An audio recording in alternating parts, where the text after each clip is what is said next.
jabatan adalah pemindahan pegawai atau karyawan dari satu jabatan atau tempat kepada jabatan atau tempat yang lebih tinggi, serta diikuti oleh tugas, tanggung jawab, dan wewenang yang lebih tinggi dari jabatan yang diduduki sebelumnya. Promosi jabatan dapat dilakukan atas dasar berbagai pertimbangan. Terdapat 3 pedoman yang dapat dijadikan dasar oleh perusahaan untuk mempromosikan karyawan, yaitu pengalaman, kecakapan, dan kombinasi pengalaman dan kecakapan. Salah satu peraturan yang mengatur tentang promosi jabatan adalah Peraturan Menteri Pendayagunaan Aparatur Negara dan Reformasi Birokrasi Republik Indonesia Nomor 62 Tahun 2011 tentang Pedoman Seleksi Pegawai untuk Promosi di Lembaga Penegak Hukum. Peraturan ini dibuat dengan pertimbangan untuk mewujudkan sumber daya manusia aparatur di lembaga penegak hukum yang memiliki integritas, berkompeten, berkinerja, akuntabel, dan profesional, sehingga perlu dilakukan seleksi pegawai untuk promosi secara transparan, objektif, akuntabel, dan bebas KKN. Peraturan ini menjelaskan bahwa pejabat pembina kepegawaian yang memiliki wewenang untuk pengangkatan, pemindahan, dan pemberhentian pegawai. Seleksi pegawai untuk promosi di lingkungan lembaga penegak hukum dilaksanakan dengan prinsip-prinsip yakni bersih, transparan, akuntabel, objektif, dan profesional, serta demi mewujudkan objektivitas dalam seleksi pegawai untuk promosi di lembaga penegak hukum. Seleksi pegawai untuk promosi di lembaga penegak hukum didasarkan atas persyaratan administrasi dan kompetensi. Berbagai persyaratan administrasi yang wajib dipenuhi antara lain penilaian pangkat, pendidikan formal, prestasi kerja 2 tahun terakhir, penghargaan, disiplin, usia, pendidikan, dan kesehatan. Selain itu, persyaratan kompetensi juga perlu dipenuhi dengan calon pegawai yang memiliki kompetensi manajerial dan kompetensi bidang. Kompetensi manajerial meliputi kemampuan mengelola sumber daya manusia, kemampuan mengelola pekerjaan, karakteristik individu, dan kemampuan berpikir. Pada pasal 8 dijelaskan bahwa masing-masing lembaga penegak hukum dapat menambah atau mengurangi persyaratan promosi sesuai dengan karakteristik dan kebutuhan masing-masing lembaga penegak hukum. Tata cara seleksi diterangkan lebih lanjut pada pasal 9 yang menjelaskan bahwa seleksi dilakukan oleh pejabat yang secara fungsional membawahi kepegawaian dengan menyesuaikan syarat-syarat yang telah ditentukan. Peraturan BKN Nomor 20 Tahun 2020 tentang JF Perencana. Latar belakang Peraturan BKN Nomor 20 Tahun 2020. Peraturan ini dibuat atas dasar pertimbangan pelaksanaan ketentuan Pasal 54 Ayat 1 Peraturan Menteri Pendayagunaan Aparatur Negara dan Reformasi Birokrasi Nomor 4 Tahun 2020 tentang Jabatan Fungsional Perencana. Oleh karena itu, Badan Kepegawaian Negara menetapkan peraturan yang mengatur petunjuk pelaksanaan pembinaan Jabatan Fungsional Perencana. Jabatan Fungsional Perencana merupakan jabatan fungsional yang berfungsi melaksanakan kegiatan teknis fungsional perencanaan di lingkungan instansi pemerintah. Jabatan Fungsional Perencana memiliki tugas untuk menyiapkan, mengkaji, merumuskan kebijakan, dan menyusun rencana pembangunan pada instansi pemerintah secara teratur dan sistematis. Syarat promosi. Dalam pasal 9 dijelaskan bahwa pengangkatan PNS dalam Jabatan Fungsional Perencana ditetapkan oleh Presiden untuk jenjang jabatan berikut. Peraturan ini mengatur pengangkatan PNS dalam JF Perencana yang dapat mengangkat karyawan dengan cara promosi seperti yang telah tertuang dalam paragraf 3 yang dijabarkan lebih lanjut pada pasal 16. Pengangkatan dalam jabatan fungsional perencana melalui promosi dilaksanakan dalam 2 hal, yakni PNS yang belum menduduki jabatan fungsional perencana atau kenaikan jenjang jabatan fungsional perencana 1 tingkat lebih tinggi. Kriteria dan syarat perlu dipenuhi untuk melakukan promosi. Kriteria yang ditetapkan antara lain termasuk dalam kelompok rencana suksesi, menghasilkan inovasi yang bermanfaat bagi instansi dan kepentingan nasional, diakui oleh lembaga pemerintah terkait bidang inovasinya, dan memenuhi standar kompetensi jenjang jabatan yang akan diduduki atau memenuhi syarat yang telah ditentukan. Syarat-syarat yang wajib dipenuhi untuk melakukan pengangkatan dalam jabatan fungsional perencana, yakni yang pertama, mengikuti dan lulus uji kompetensi sesuai dengan standar kompetensi yang telah disusun oleh instansi pembina. Kedua, nilai kinerja atau prestasi kerja paling rendah bernilai baik dalam 2 tahun terakhir. Yang ketiga, memiliki rekam jejak yang baik. Yang keempat, tidak pernah melakukan pelanggaran kode etik dan profesi PNS. Dan yang kelima, tidak pernah dikenakan hukuman disiplin PNS. Pengangkatan dalam jabatan fungsional perencana melalui promosi harus mempertimbangkan kebutuhan untuk jenjang tersebut dan rekomendasi dari pejabat yang berwenang atas nama instansi dan bukan yang bersangkutan yang mengajukan.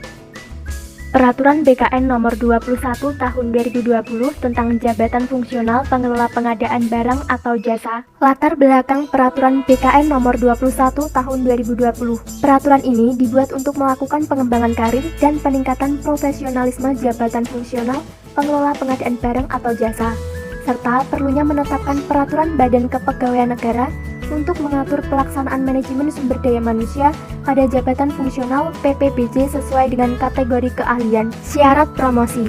Promosi atau pengangkatan PNS dalam jabatan fungsional PPBJ ditetapkan oleh pejabat pembina kepegawaian untuk jenjang jabatan fungsional PPBJ ahli pertama, pangkat penata muda, golongan ruang 3A sampai dengan jabatan fungsional PPBJ ahli madya, pangkat pembina utama muda, dan golongan ruang 4C. Peraturan ini mengatur pengangkatan PNS dalam JF PPBJ yang dapat mengangkat karyawan dengan cara promosi seperti yang telah tertuang pada pasal 13. Pengangkatan PNS dalam jabatan fungsional dapat dilakukan melalui pengangkatan perpindahan dari jabatan lain atau promosi.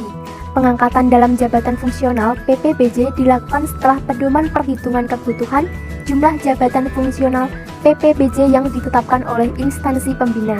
Pengangkatan dalam jabatan fungsional PPBJ melalui promosi dilaksanakan dalam hal PNS yang belum menduduki jabatan fungsional PPBJ atau kenaikan jenjang jabatan fungsional PPBJ 1 tingkat lebih tinggi. Materi selanjutnya yaitu mutasi. Menurut Henry Simamora, mutasi merupakan perpindahan seorang karyawan dari suatu pekerjaan ke posisi lainnya yang gaji, tanggung jawab, dan jenjang organisasionalnya relatif sama. Peraturan mutasi yang pertama yaitu Peraturan BKN Nomor 5 Tahun 2019 tentang tata cara pelaksanaan mutasi.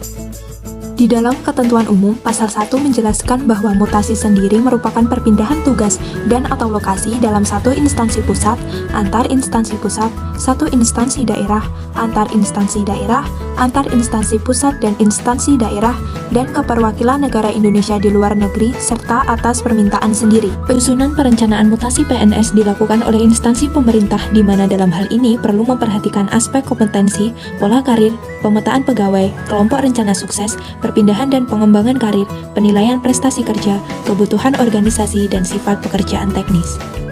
Beberapa poin yang bisa ditangkap dari pasal 2 peraturan ini. 1. Mutasi dilakukan paling singkat 2 tahun dan paling lama 5 tahun. 2. Dilakukan atas dasar kesesuaian antara kompetensi PNS dengan persyaratan jabatan, klasifikasi jabatan, dan pola karir dengan memperhatikan kebutuhan organisasi. 3. Memperhatikan prinsip larangan konflik kepentingan. Dan yang terakhir, PNS dapat mengajukan mutasi tugas dan atau lokasi atas permintaannya sendiri. Beberapa ketentuan mutasi sesuai dengan pasal 3. Yang pertama, berstatus PNS. 2. Analisis jabatan dan analisis beban kerja terhadap jabatan PNS yang akan mutasi. 3. Melengkapi surat-surat persyaratan seperti surat usulan dan persetujuan mutasi dari PPK, dan lain-lain. Pada pasal 4 sendiri telah dijelaskan tentang prosedur mutasi. Yang pertama, PPK instansi penerima membuat usulan mutasi kepada PPK asal untuk meminta persetujuan. Usulan mutasi dari PPK instansi penerima adalah bagian penting. Apabila PPK instansi asal setuju, maka dibuat persetujuan mutasi sebanyak 2 rangkap. PPK instansi penerima menyampaikan usul pada Kepala BKN Regional untuk mendapatkan pertimbangan teknis paling lama 15 hari. Keputusan mutasi dibuat paling kurang 5 rangkap dan disampaikan pada pihak yang bersangkutan. Mutasi harus memperhatikan hal-hal pola karir PNS. Dalam pembiayaan sebagai dampak mutasi dibebankan pada APBN untuk instansi pusat dan APBD untuk instansi daerah. Peraturan Kementerian Dalam Negeri Nomor 58 Tahun 2019 tentang mutasi pegawai negeri sipil antara kabupaten kota antar provinsi dan antar provinsi. Latar belakang peraturan tersebut diantaranya: pertama, untuk pengendalian dan pemerataan pegawai negeri sipil di daerah perlu dilakukan sesuai dengan kualifikasi, kompetensi, dan analisis beban kerja serta kebutuhan organisasi. Kedua, Kementerian Dalam Negeri selaku instansi pembina umum penyelenggaraan urusan pemerintahan daerah perlu melakukan koordinasi dengan instansi terkait dalam penetapan mutasi. Ketiga, sesuai dengan pelaksanaan ketentuan pasal 73 ayat 4 Undang-Undang Nomor 5 Tahun 2014 tentang Aparatur Sipil Negara dan ketentuan pasal 193 ayat 1 Peraturan Pemerintah Nomor 11 Tahun 2017 tentang Manajemen Pegawai Negeri Sipil, mengamanatkan mutasi pegawai negeri sipil antar kabupaten kota antar provinsi dan antar provinsi ditetapkan oleh Menteri. Penetapan mutasi dilakukan oleh Menteri setelah memperoleh pertimbangan dari Badan Kepegawaian Negara yang sebelumnya pejabat pembina kepegawaian instansi penerima menyampaikan permohonan koordinasi kepada Menteri dengan tujuan pemerataan pendistribusian pegawai negeri sipil daerah, kesesuaian kompetensi pegawai negeri sipil dengan persyaratan, kebutuhan organisasi, pencegahan politisasi birokrasi, mengetahui kemampuan keuangan daerah, permohonan koordinasi secara tertulis dan atau melalui sistem e-mutasi, mengetahui tahap mekanisme koordinasi, dapat menggunakan data dukung seperti surat permohonan mutasi, dan mengintegrasi sistem informasi aparatur sipil negara Badan Kepegawaian Negara dengan sistem e-mutasi Kementerian Dalam Negeri. Pertimbangan Kepala Badan Kepegawaian Negara dalam pasal 4 ayat 2 huruf C disampaikan kepada pejabat pembina kepegawaian instansi penerima dan Menteri. Menteri menetapkan keputusan mutasi pegawai negeri sipil antar kabupaten kota antar provinsi dan antar provinsi berdasarkan pertimbangan dari Kepala Badan Kepegawaian Negara sebagaimana dimaksud pada ayat 1. Menteri melalui Direktur Jenderal Otonomi Daerah melakukan pembinaan terhadap mutasi pegawai negeri sipil antara kabupaten kota antar provinsi dan mutasi pegawai negeri sipil antar provinsi. Gubernur melakukan pembinaan terhadap mutasi pegawai negeri sipil kabupaten kota dalam satu provinsi. Pelaksanaan promosi dan mutasi yang ada di lingkungan ASN dan perusahaan. Pertama, pelaksanaan promosi dan mutasi di lingkungan ASN berada di kantor Badan Kepegawaian Daerah Provinsi Sulawesi Selatan. Di sana telah dilaksanakan sesuai dengan peraturan Undang-Undang Nomor 5 Tahun 2014 mengenai ASN, mutasi jabatan, di mana setiap kenaikan jabatan dilakukan penilaian kompetensi, kinerja, dan kualifikasi. Pemerintah Sulawesi Selatan dan kenyataannya melaksanakan mutasi itu sekaligus sebagai promosi yang diadakan saat terjadi kekosongan jabatan dengan menyeleksi pegawai yang kurang kompeten sehingga mutasi yang dilakukan bersifat positif. Kedua, pelaksanaan promosi dan mutasi di perusahaan berada di PT BRI Persero Cabang Manado. Di sana promosi dan mutasi dilaksanakan melalui job opening yang setiap tahun itu diadakan 2 kali secara terbuka sehingga memudahkan karyawan untuk mempersiapkan diri dalam penilaian keakuratan, kualitas, penghitungan, disiplin, dan tanggung jawab. Nah, untuk pengadaan promosi dan mutasi oleh PT BRI Persero Cabang Manado itu dilakukan ketika terjadi kekosongan tempat, di mana akan ada mutasi saat posisi tersebut memang harus segera diisi oleh karyawan, atau akan ada promosi bila terjadi karyawan yang telah memiliki prestasi kerja selama setahun. Permasalahan promosi dan mutasi yang ada di lingkungan ASN dan perusahaan. Pertama, permasalahan promosi dan mutasi di lingkungan ASN ini ditunjukkan dari tidak dilaksanakannya Undang-Undang Nomor 5 Tahun 2014, di mana penerapannya tidak berdasarkan sistem manajemen kerja, tetapi ada dorongan kepentingan pribadi melalui tindakan yang tidak profesional, seperti dalam kasus jual beli jabatan yang pernah dilakukan oleh mantan Ketua Umum P3, di mana beliau memberikan bantuan dengan memudahkan seseorang untuk menjadi kepala kantor Kementerian Agama di Kabupaten Gresik. Kedua, permasalahan promosi dan mutasi di perusahaan ini sering terjadi perselisihan antara pekerja dengan perusahaan di saat perusahaan memutuskan secara sepihak mengenai promosi atau mutasi yang dirasa merugikan bagi pekerja. Seperti dalam kasus di PT Citra Mutindo Langgeng digugat oleh salah satu karyawan tetapnya karena karyawan tersebut dimutasi dari karyawan warehouse menjadi karyawan gardener tanpa menyampaikan alasan yang jelas. Nah, melihat permasalahan yang terjadi menunjukkan perusahaan bisa saja memutuskan promosi atau mutasi kapan saja dengan pertimbangan yang tidak akurat sehingga dapat merugikan karyawan yang memang berusaha keras dalam bekerja dan memiliki etos kerja yang tinggi.